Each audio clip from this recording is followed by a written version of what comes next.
You're watching Fox 13, the most powerful name in local news.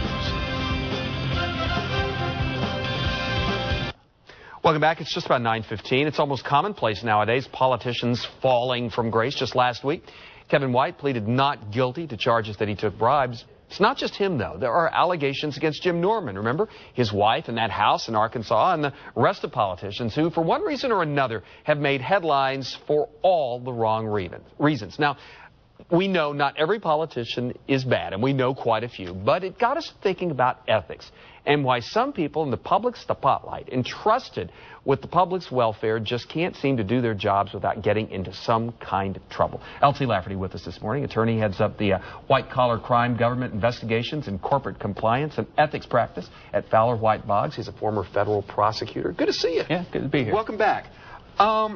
Let's get into I found the Lord Acton phrase, the quote, "Power tends to corrupt. Absolute power corrupts absolutely." Is it inherent in the business? Well, I think it's inherent in the political business. It's the temptation of corruption which permeates the political system, especially in the state of Florida.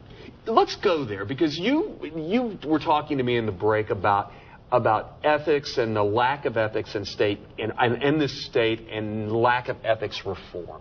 There's a long history of ethics violations and political corruption in the state of Florida. Back in the 1970s or late 1960s and the 1970s, we had something called the ethics reform movement in the state of Florida. And it was a result of that movement, and in particular Governor Askew, who created a citizens initiative to create the Sunshine Amendment, that the Florida Commission on Ethics was created and a lot of the Code of Ethics provisions were created. We had something similar to that just happen in the past legislative session. Of course, it failed miserably. 2 past governors have called for a special grand jury to investigate public corruption in the state of Florida. Governor Bush did it, and Governor Christ did it. Just recently, in December of 2010, that grand jury issued a public corruption report in which it found that public corruption permeates every level of state and local government in the state of Florida.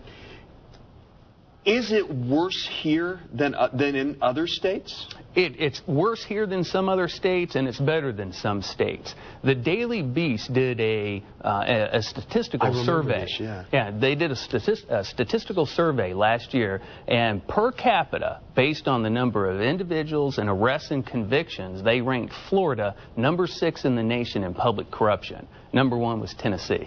Wow. Number 6, we're number 6. That's correct, number 6. Where's Louisiana fall? Do you know off the top of your head? I'm not quite sure, but I bet New Orleans isn't too good. I bet not. I bet. So, we got to go. But I want to ask you: do we, or should we hold these people that we elect and then put in power? Should they be held to higher standards? Your opinion? I think they should. I think it's about character ethic. If we serve our community and we serve the citizens of the state of Florida, we should be held to a higher standard for that public benefit. And just remember, the quality of our expectations determines the quality of our actions. We should expect more from our public servants. I'm going to leave it there. Yeah. Thank you. Good to see you, LT. LT Lafferty. Always good to have you here.